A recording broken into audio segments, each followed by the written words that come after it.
இது ஒரு CBN தயாரிப்பு. நீங்கள் பார்த்துக் கொண்டிருப்பது ஒரு புதிய வாழ்க்கை நிகழ்ச்சி. வணக்கம். ஒரு புதிய வாழ்க்கை நிகழ்ச்சிக்கு உங்களை அன்புடன் வரவேற்கிறோம். இந்த நிகழ்ச்சியின் மூலமா உங்களை சந்திச்சதுல ரொம்பவே சந்தோஷப்படுறோம். இன்னைக்கு நம்முடைய நிகழ்ச்சியில குழந்தை வளர்ப்புல பாதுகாப்பு பத்தி பேச போறோம். பெத்தவங்க தங்களுடைய பிள்ளைங்களுடைய பாதுகாப்பு பத்தி எப்பவுமே ஒரு கவலைப்பட்டுக்கிட்டே தான் இருப்பாங்க. அதுவும் தாய்மார்கள் ரொம்பவே கவலைப்படுவாங்க. எங்கேயாவது வெளியில் போன உடனே ஃபோன் போடு, சாப்பிட்டியா சாப்பிடலையா, இப்படி நம்ம தொடர்ந்து பிள்ளைங்களை பாதுகாப்பு பற்றி கேள்வி கேட்டுக்கிட்டே இருப்போம். நம்ம வெளியில் சொல்லட்டா கூட மனசுக்குள்ளே அந்த விஷயம் ஓடிக்கிட்டே தான் இருக்கும். அவங்க பாதுகாப்பாக இருக்காங்க அப்படின்னு நம்ம தெரிஞ்சதுக்கப்புறம் தான் நமக்கு ஒரு நிம்மதியாகவே இருக்கும். சில நேரம் பசங்க நாங்கள் பாதுகாப்பாக தான் இருக்கோம் அப்படின்னு நம்ம சொல்லுவாங்க. ஆனால் அவங்களுக்குள்ளேயும் சில பிரச்சனைகள் இருக்க தான் செய்யுது.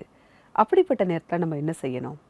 நம்ம தேவனிடத்தில் நம்முடைய வாழ்க்கையை நாம் ஒப்படைக்க வேண்டும். நம்ம குழந்தைங்களுடைய வாழ்க்கையை நாம் தேவனுடைய கரத்தில் கொடுக்கும்போது அவங்க பாதுகாப்பாக இருப்பாங்க. ஏன் அப்படின்னா, எல்லா நேரமும் நம்ம குழந்தைங்க கூட நம்ம இருக்க முடியாது. ஆனால் தேவன் நம்ம குழந்தைங்க கூட இருக்கிறாரு, பாதுகாக்கிறார் அப்படிங்கிறத பார்க்குறோம். இதை பற்றி நல்லா தெரிஞ்சுக்க பாஸ்டர் லிஸி அவங்கள சந்திக்க போகிறோம். இவங்களுடைய மகன் ஸ்கூலில் இருக்கும்போது ஒரு விபத்து நடந்திருக்கு. அப்போ பாதுகாப்பிற்காக இவங்க என்ன பண்ணாங்க அப்படிங்கறத அவங்க சொல்றாங்க. வாங்க பார்க்கலாம். எனக்கு இந்த தகவல் கிடைச்ச உடனே நான் என்னோட மகனுக்காக ஜெபம் பண்ணேன். நீங்க தான் பாத்துக்கணும்னு முறையிட்டேன். தேவனே, எல்லாமே உங்க கட்டுப்பாட்டுல தான் இருக்கு. என்னோட மகனுக்கு ஒன்னும் ஆகாதுன்னு எனக்கு தெரியும்னு சொன்னேன். அது மட்டும் இல்லாம நான் பிசாசுகிட்டையும், பிசாசே, நீ அவனோட உயிரை தொட முடியாது, உன்னால அவனோட உயிரை எடுக்க முடியாது, உன்னால அவனை எங்கிட்ட இருந்து பிரிக்க முடியாதுன்னு சொன்னேன். அந்த நம்பிக்கை எனக்கு இருந்தது.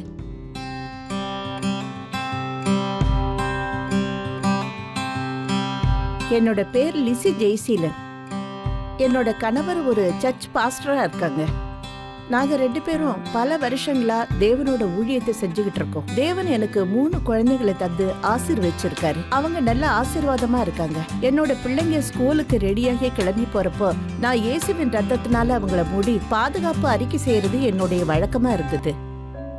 ஒரு நாள் என்ன ஆச்சுன்னா, மதியம் 2 மணிக்கு மேல டேபிள்ல சாப்பாடு எல்லாம் எடுத்து வச்சுக்கிட்டு என்னோட பிள்ளைகளுக்காக நான் காத்துட்டு இருந்தேன். 6ஆம் வகுப்பு படிச்சுக்கிட்டு இருந்த என்னோட 11 வயசு சின்ன மகனுக்கு ஸ்கூல்ல இருந்து எனக்கு ஆக்சிடென்ட் ஆயிடுச்சுன்னு போன் வந்தது. என்ன ஆச்சுன்னு தெளிவா சொல்லல. நான் என் பிள்ளைக்காக காத்துக்கிட்டு இருந்தேன். உண்மையா அங்க என்ன நடந்துச்சுன்னா, மதியம் சாப்பிடுற நேரத்துல என் மக சாப்பிட்டுக்கிட்டு இருந்திருக்கா. அப்ப 4வது மாடியிலிருந்து ஒரு 17 வயசு பையன் நேரா அவன் தலைமையிலேயே விழுந்துட்டான். அவனோட லஞ்ச் பாக்ஸ் எல்லாம் சுக்கு நூறாவே உடைஞ்சு போயிடுச்சு. அந்த பையன் அவன் தலைமையில விழுந்ததுனால அரை மணி நேரத்துக்கு அப்புறமா அவனோட தலையெல்லாம் வீங்கிடுச்சு. அவனோட கண்விழி வலது கண் வீங்கி செவந்து போயிடுச்சு. அந்த பையன் மேலிருந்து விழுந்ததுனாலதான் அவன் தலையில அடிபட்டு இப்படி ஆயிருக்கு. உடனே ஹாஸ்பிட்டலுக்கு அவனை தூக்கிட்டு போயிருக்காங்க. எனக்கு தகவல் தெரிஞ்சதும் என் கணவரை அங்க வர சொல்லி நான் கூப்பிட்டேன். அவங்க ஆபீஸ்ல இருந்து வேகமா வந்தாங்க. எனக்கு இந்த தகவல் கிடைச்ச உடனே, தேவனே, நான் என்னோட மகனுக்காக ஜெபம் பண்றேன், நீங்க தான் அவனை பாதுகாக்கணும்னு சொன்னேன். நான் அவர்கிட்ட சொன்னேன், தேவனே, எல்லாமே உங்க கட்டுப்பாட்டுல இருக்கு, என் மகனுக்கு ஒண்ணுமே ஆகாதுன்னு நான் அவர்கிட்ட சொன்னேன். அது மட்டும் இல்லாம நான் பிசாசு கிட்டையும், பிசாசே, நீ அவனோட உயிரை தொட முடியாது, உன்னால அவனுடைய உயிரை எடுக்க முடியாது, உன்னால அவனை எங்கிட்ட இருந்து எடுக்க முடியாதுன்னு சொன்னேன். என் பையனோட உயிரை எடுக்கிறதுக்கான அதிகாரம் உனக்கு இல்லைன்னு நான் சொன்னேன். நானும் என்னோட கணவரும் ஹாஸ்பிட்டல்ல அவனோட உயிர் காப்பாற்றப்படவும் அவன் சுகமாகணும்னு நாங்க ஜெபம் பண்ணோம். அப்படி நாங்க ஜெபம் பண்ணிட்டு இருந்தப்போ டாக்டருங்க அவனுக்கு என்ன பிரச்சனைன்னு கண்காணிக்கிறதுக்காக இரவு முழுவதும் அங்கேயே இருக்கணும்னு சொன்னாங்க. அதுக்கப்புறம் நாங்க அவனை வேற ஹாஸ்பிட்டல்ல சேர்த்தோம். அந்த ஹாஸ்பிட்டல்ல தான் அவன் 3-4 நாள் வரைக்கும் அங்கேயே இருந்தான். டாக்டருங்க நல்லா இருக்கான்னு அப்ப சொன்னாங்க. ஆனா 1 மாசத்துக்குள்ளேயே கண்கள் வீங்கி செவந்து போயிடுச்சு. அதனால நாங்க ரொம்பவே பயந்து போயிட்டோம். என்ன செய்யறதுன்னு தெரியல. அதனால சம்மர் லீவ்ல வேற டாக்டர் கிட்ட காட்ட கனடாவுக்கு அவனை கூட்டிட்டு போனோம். டாக்டர் அவனை செக் பண்ணிட்டு எந்த பிரச்சனையும் இல்லைன்னு சொன்னாங்க. இதுக்காக நான் தேவனுக்கு நன்றி உள்ளவளா இருக்கிறேன். ஜெபத்துல நிச்சயமா சக்தி இருக்கு. நான் என்னோட பிள்ளைகளுக்காக தினமும் ஜெபம் பண்றப்போ 2 விதமான ஜெபம் பண்ணுவேன். ஒன்னு இயேசுவின் ரத்தத்தினால மூடி என் பிள்ளைகளுக்காக பாதுகாப்புக்காகவும், இன்னொன்னு பிசாசு என் பிள்ளைகளை தொடராம இருக்கிறதுக்காகவும் நான் ஜெபம் பண்ணுவேன். இப்படி தேவன் மட்டும்தான் என்னோட மகனை நல்லா பாதுகாத்தாரு. இப்பவும் அவனோட நெத்தியில ஒரு சின்னதா தழும்பு இருக்கு. அப்ப நான் என் மகன்கிட்ட இது வெறும் தழும்பு மட்டும் கிடையாது, தேவன் உன் மேல எவ்வளவு அன்பு வச்சிருக்காருங்கிறதுக்கு ஒரு அடையாளம்னு சொல்லுவேன். அதே மாதிரி அவன் தேவனுக்காக வாழணும், அவரோட ஊழியத்தை செய்யணும், அவருக்கு சாட்சியா இருக்கணும்னு எப்பவுமே நான் சொல்லுவேன். அவனும் அப்படித்தான் இருக்கான். அதனால நான் எல்லா தாய்மார்களையும் ஊக்கப்படுத்துறது என்னன்னா, ஜெபத்தோட சக்தியை உறுதியா பிடிச்சுக்குங்க. நீங்க ஜெபம் பண்றப்ப வாக்குறுதிகளை எல்லாம் சொல்லுங்க, வசனங்களை பயன்படுத்துங்க. இது ரொம்பவே சக்தி உள்ளதா இருக்கும். ஜெபத்தை தேவன் எப்பவுமே கேட்பாரு. பைபிள் வசனமும் நம்மோட நம்பிக்கையும் ஒண்ணு சேர்றப்போ, இப்படி நாம வசனம் சொல்லி ஜெபம் பண்றப்போ அது இன்னமும் அதிக சக்தி உள்ளதா இருக்கும். அதனாலதான் நான் எல்லா தாய்மார்களையும் ஊக்கப்படுத்துறேன். இந்த அஸ்திபாரத்தை உங்க பிள்ளைகளுக்குள்ளயும் நீங்க போடுங்க. அவங்கள வசனங்களை மனப்பாடம் செய்ய வைங்க. அவங்க சின்ன பிள்ளைகளா இருக்கிறப்பவே அவங்கள ஜெபம் பண்ண வைங்க. தாய் தான் இத செய்யறதுக்கான ஒரு பெரிய பொறுப்புள்ளவங்களா இருக்காங்க. அவங்கதான் குடும்பத்துல ஒரு ஆவிக்குரிய சூழலை ஜெபத்துல உருவாக்கணும். அப்பதான் அந்த குடும்பம் உண்மையாவே ஆசீர்வாதமான ஒரு குடும்பமா இருக்கும். தேவன் கண்டிப்பா உங்களை உயர்த்துவார். தாய் தந்தையுடைய ஜெபத்துல எந்த அளவுக்கு வல்லமை இருக்கு அப்படிங்கறத இந்த சாட்சியின் மூலமா நம்மளால பார்க்க முடியுது. உங்களுக்காக பைபிள்ல இருந்து ஒரு வசனத்தை நான் வாசிக்கிறேன். சங்கீதம் 91:11. உன் வழிகளில் எல்லாம் உன்னை காக்கும்படி உனக்காக தம்முடைய தூதர்களுக்கு கட்டளையிடுவார். நம்ம குழந்தைகளுடைய பாதுகாப்புக்காக நம்ம ஜெபிக்கும் போது தேவன் அவர்களை பாதுகாக்கிறார் அப்படிங்கிறத பார்க்குறோம். லிசி மேடம் செஞ்ச மாதிரியே நாமும் கூட நம்ம குழந்தைங்க வெளியில போகும்போது நம்ம ஜெபிக்கும் போது தேவன் அவர்களை பாதுகாக்கிறார் அப்படிங்கிறதையும் பார்க்குறோம். அது மட்டும் இல்லை, ஆவிக்குரிய ரீதியாகவும் அவங்க மனசுல என்ன ஓடிக்கிட்டு இருக்கு அப்படிங்கிறத நம்ம முழுசாக தெரிஞ்சுக்க முடியாது. என்னதான் குழந்தைங்களா இருந்தாலும் நமக்கும் ஒரு எல்லை தான். அதை தாண்டி அவங்கக்கிட்ட நம்ம கேட்கவும் முடியாது, பசங்களால் அதை சொல்லவும் முடியாது. ஆனால் நம்ம தேவனிடத்தில் ஜெபிக்கும் போது தேவன் அவர்களை பாதுகாக்கிறார், அவர் கூடவே இருக்கிறார் அப்படிங்கிறத பார்க்குறோம். இப்போ நம்ம ஒரு தாயுடைய ஜெபத்தை பார்த்தோம். இப்போ பைபிளில் ஒரு தந்தையை பற்றி சொல்லியிருக்கு.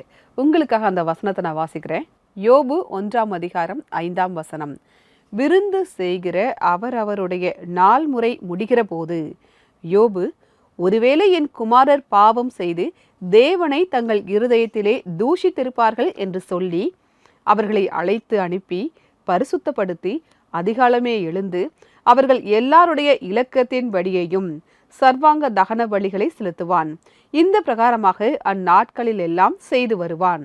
ஒரு தந்தை தன்னுடைய பிள்ளைகளை எப்படி தேவனிடத்தில் ஒப்பு கொடுக்கிறார் அப்படிங்கிறத இந்த வசனத்தின் மூலமாக நம்ம பார்க்குறோம். நம்ம பிள்ளைங்க என்ன செய்வாங்க அப்படின்னு நமக்கு தெரியாது, எந்த தவறு செய்வாங்கன்னு நமக்கு தெரியாது. ஆனால் தேவன் பரிசுத்தமானவர். இதை யோபு புரிஞ்சுக்கிறாரு. யோபு அதிகாலமே எழுந்திருச்சு இந்த முறைகளெல்லாம் அவர் கடைபிடிச்சிட்டு வந்திருக்காரு. நாமும் கூட நம்முடைய பிள்ளைகளின் பெயரை சொல்லி நாம் ஜெபிக்க வேண்டும். ஒவ்வொரு பேராக சொல்லி நாம் ஜெபிக்க வேண்டும். எத்தனை குழந்தைங்க இருந்தாலும் அவங்களுக்காக நீங்கள் ஜெபிக்கணும். ஏன் அப்படின்னா ஜெபம் அந்த பிள்ளைங்களை பாதுகாக்கும். நம்ம எல்லா இடத்துக்கும் போக முடியாது, எல்லா நேரமும் நம்ம பிள்ளைங்க கூட நம்மளால் இருக்க முடியாது. ஆனால் நீங்கள் ஜெபிக்கும் போது எல்லா நேரமும் எல்லா இடத்திலையும் அந்த பாதுகாப்பு அந்த பிள்ளைங்களுக்கு கிடைக்குது. ஒருவேளை உங்களுக்கு ஜெபிக்க தெரியல, ஜெப உதவி தேவை அப்படின்னா எங்களுடைய ஆல் இண்டியா ப்ரேயர் லைனுக்கு நீங்கள் கால் பண்ணலாம். எங்களுடைய நம்பர் 9910401010. இந்த நம்பருக்கு நீங்கள் வாட்ஸ்அப்பும் அனுப்பலாம். உங்களுக்காக ஜெபிக்க நாங்கள் தயாராக காத்துக்கிட்டு இருக்கோம். நம்முடைய நிகழ்ச்சியில் இப்போது வருவது ஒரு சிறிய இடைவேளை. இடைவேளைக்கு பிறகு நம்ம எல்லாரும் சேர்ந்து ஜெபிக்க இருக்கிறோம். இடைவேளைக்கு பிறகு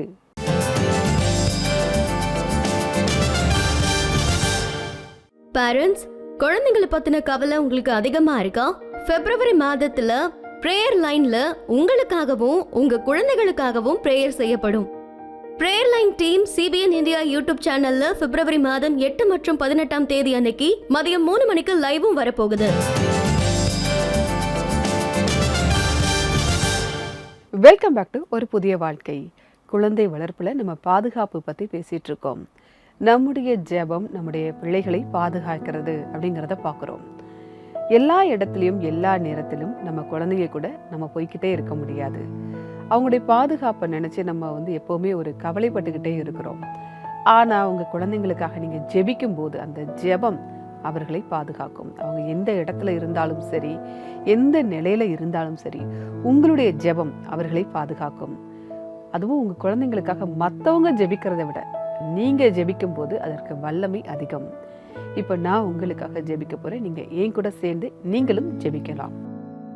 அன்பின் பரலோக பிதாவே, இந்த நேரத்திற்காக உமக்கு நன்றி சொல்கிறோம் அப்பா. நீங்கள் எங்களுக்கு பரிசாக கொடுத்திருக்கிற எங்களுடைய குழந்தைகளுக்காக நன்றி ஆண்டவரே. அப்பா, அவங்களுடைய பாதுகாப்புக்காக நாங்கள் ரொம்ப கவலைப்படுறோம். நீங்கள் அவங்கள பாதுகாத்து கொள்ளுங்கப்பா. அவங்க போக்கையும் வரத்தையும் நீங்கள் ஆசீர்வதிங்கப்பா. எங்களால் எங்கள் குழந்தைங்க கூட எல்லா நேரமும் எல்லா இடத்துலையும் இருக்க முடியாது. ஆனால் உம்முடைய கிருபை அவர்களை சூழ்ந்து கொள்ளட்டும் ஆண்டவரே. அப்பா, உங்களுடைய பரிசுத்த கிருபை சூழ்ந்து கொள்ளட்டும். பாதுகாப்பை தாங்க கர்த்தாவே. அவங்க எங்களுடைய பிள்ளைகள் தகப்படி எந்த ஒரு கெட்ட பழக்கத்திலும் விழுந்து போகாதபடிக்கு நீங்கள் பாதுகாத்து கொள்ளுங்க கர்த்தாவே. நண்பர்கள் தகப்பனே, எந்த ஒரு தீய நண்பர்களிடமும் அவங்க சேராதபடிக்கு நல்ல நண்பர்கள் சேர நீங்கள் உதவி செய்யுங்க. எங்கள் பிள்ளைங்க மற்ற பிள்ளைங்களுக்கு ஒரு முன் உதாரணமாக இருக்க நீங்கள் உதவி செய்யுங்க. எந்த போதை கெட்ட பழக்கத்திற்கு அடிமை ஆகாதபடிக்கு நீங்கள் உதவி செய்யுங்க. அப்பா, எங்கள் பிள்ளைங்க ஸ்கூலில் காலேஜில் அல்லது வேலைக்கு போயிட்டு இருக்காங்க அப்படின்னா அவங்களுக்கு நீங்கள் உதவி செய்யுங்க. பாதுகாப்பை தாங்க கர்த்தாவே. உங்கள் கிருபை எப்போவுமே அவங்கள சூழ்ந்து இருக்கட்டும் தகப்பனே. இந்த நேரத்திலும் ஜெபித்து கொண்டிருக்கிற ஒவ்வொருவருக்கும் பிள்ளைகள் உடம்பு சரியில்லை அப்படின்னு அவங்க ப்ரேயர் பண்ணிட்டு இருக்கலாம் ஆண்டவரே. அவங்களுக்கு நீங்கள் சுகத்தை தாங்க அப்பா. போதையின் பிடியிலே இருக்கலாம் கர்த்தாவே, அவங்களுக்கு ஒரு விடுதலையை தாங்க. உம்மால் கூடும் நாங்கள் விசுவாசிக்கிறோம்.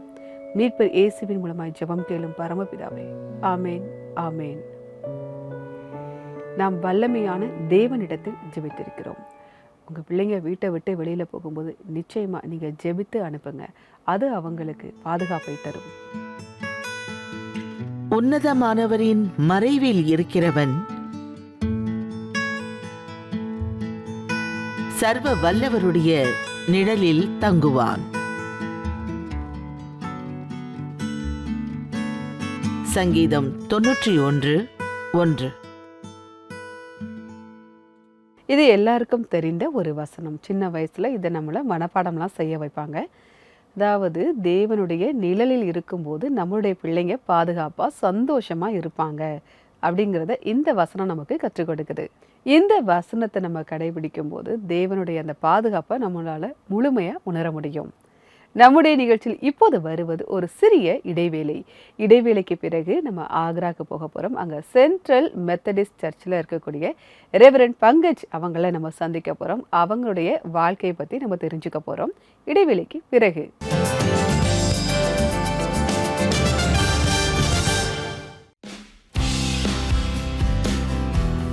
CNI Rajkot Gujarat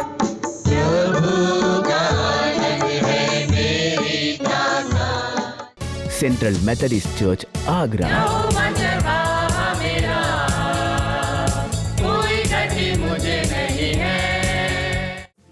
all souls memorial church CNI Fatehgarh कंड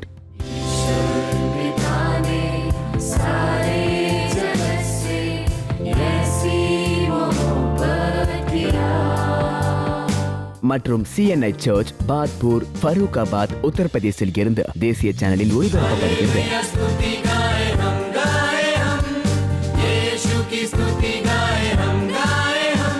புதிய வருடத்தில் இந்த புது பாடல்களை ஒரு புதிய வாழ்க்கை மற்றும் CBN இந்தியா யூடியூபில் மட்டுமே கேளுங்கள். உள்நாடு மற்றும் வெளிநாடுகளில் இருந்து பாடல்களை பார்ப்பதற்கு CBN இந்தியா சேனலை சப்ஸ்கிரைப் செய்யுங்கள். மேலும் நீங்களும் இந்த சேவையில் எங்களுக்கு உதவி செய்ய விரும்பினால் CBNக்கு தாருங்கள். Give to CBN.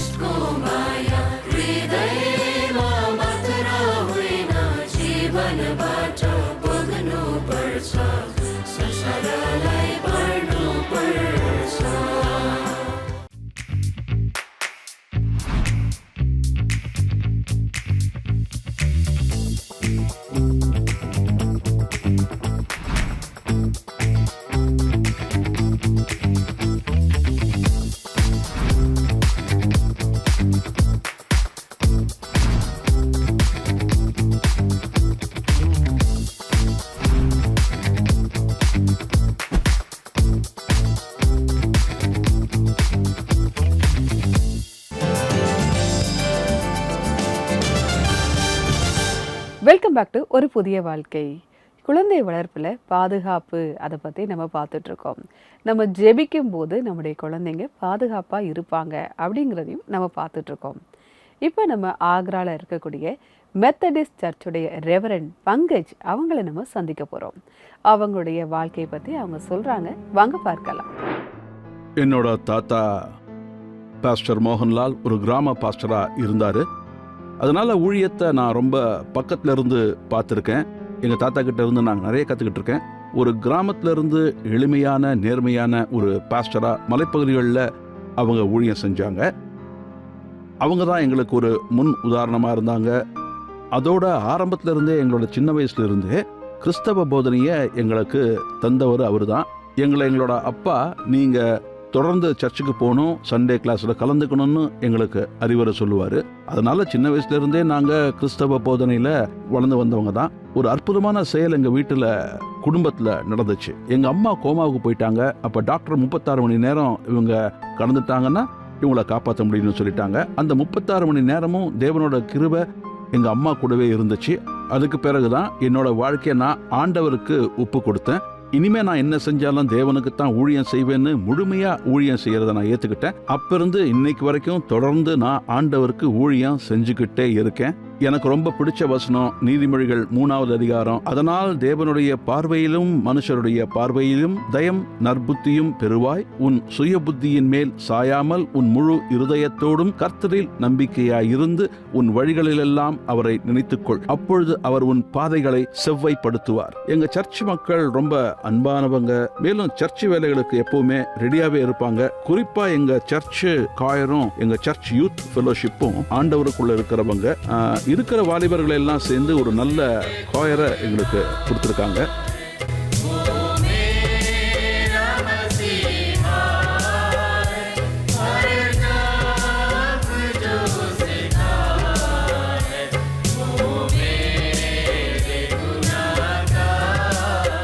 என் கிருபை உனக்கு போதும்னு பைபிள் வசனம் சொல்லுது. அவரோட கிருபையால தான் எங்களுக்கு எல்லா ஊழியங்களையும் செய்யறதுக்கு எங்களுக்கு பலமும் சக்தியும் கிடைக்குது. நான் தேவனை நோக்கி பார்க்கறப்ப அவர் தான் எல்லா வேலைகளையும் வெற்றிகரமா செஞ்சு முடிக்க உதவினார்னு நான் உணர்ந்தேன்.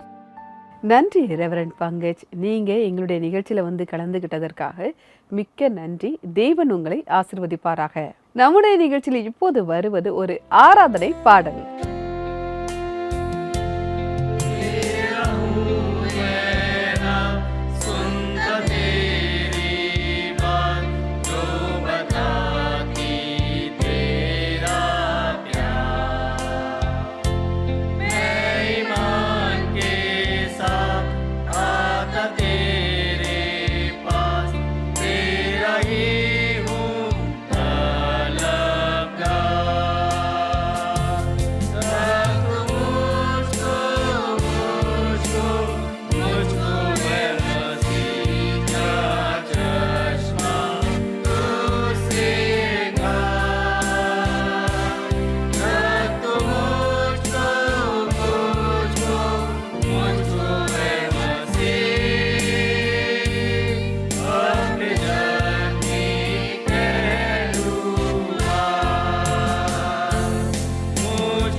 இந்த பாடலை பாடிய குழுவினருக்கு எங்களுடைய நன்றி. தேவன் உங்களை ஆசீர்வதிப்பாராக. நம்ம பைபிள் வார்த்தையை கேட்குறவங்களா மட்டும் இல்லாமல் அதை செய்கிறவங்களாவும் நம்ம மாறணும். அது மட்டும் இல்லை, இந்த மாதிரி ஆராதனை பாடலை நம்ம துதிச்சு பாடும்போது ஒரு பெற்றோராக நமக்கு இருக்கக்கூடிய பயம் எல்லாமே போயிடும். நம்ம குழந்தைங்களுடைய பாதுகாப்பை நினச்சி கவலைப்பட்டு இருக்கலாம். ஆனால் நீங்கள் தேவனை துதித்து ஆராதிக்கும் போது அந்த பயம் உங்களை விட்டு போயிடும். நம்ம குழந்தைங்க பாதுகாப்பாக இருப்பாங்க. இதே மாதிரி பாடல்கள், சாட்சிகள் உங்களிடத்திலும் இருந்தால் நீங்கள் எங்களுக்கு தெரியப்படுத்தலாம். அதுக்கு நீங்கள் எங்களுடைய வெப்சைட்டை விசிட் பண்ணுங்கள். எங்களுடைய வெப்சைட் www.cbnindia.org/give-to-cbn.